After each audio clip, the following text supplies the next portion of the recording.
A disease is a dysfunction of the body, something that shows consistent signs and symptoms and causes harm to the body. Addiction does all these things also. So is it a disease? Let's explore this in our first Recovery Saturday of the year. This will be one topic in many topics in this series. My name's Travis. Welcome to my channel. Let's get right into it. Addiction is a physical, mental, and spiritual disease that affects many different people in many different ways. But addiction is looked on totally different now than it has been in the past. Addiction was once known to be a character flaw or a weakness.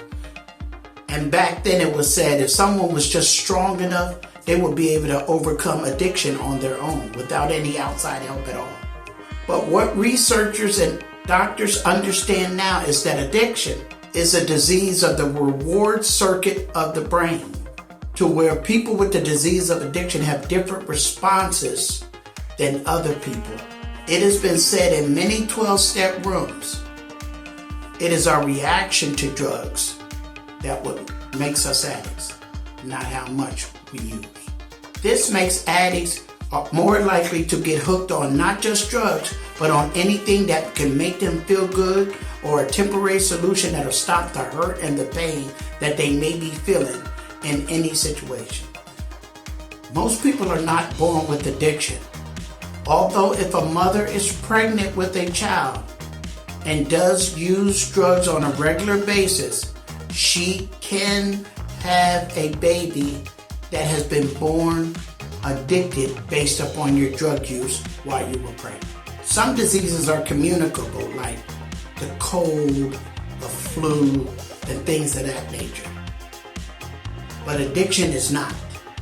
It's more like a mental health illness, like bipolar or anxiety or something of that nature.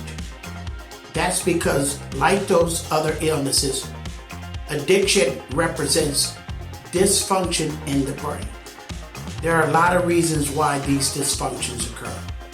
Genetics plays a big part in certain risks that some people have. One of the things that doctors used to do is only look at the consequence of addiction.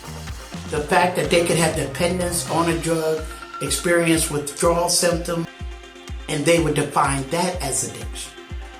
But what really defines addiction is the dysfunction in the brain. The fact that your dependence on a drug or your experience with withdrawal is just a secondary consequence of the disease of addiction.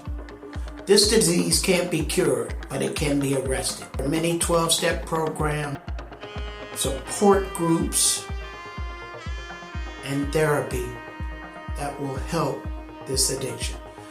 This disease is not just about drugs though, it's about addiction. And once you get to a point where you stop using drugs, that's when you'll truly see what addiction really can do to you. It will make you become obsessive, compulsive, and self-centered about anything that makes you feel good. So there are people out there that live with the disease of addiction through their groups and steps and things like that. Look at me. I'm coming up on 34 years of recovery, and I'm not patting my back and bragging. I'm just saying what the programs and other things can do for you if you suffer from the disease of addiction. And I have not found it necessary to go back to using drugs, but I have to keep myself honest and say I have to keep up on not doing anything else that is obsessive, compulsive, and will make me become self-centered. If you like anything I said in this video, hit the like button and subscribe button, leave a comment, leave any topics that you want to be heard on Recovery Saturday, Mental Health Monday, or Self-Care Thursday in the comments below. And until next time, the Libra Man is out.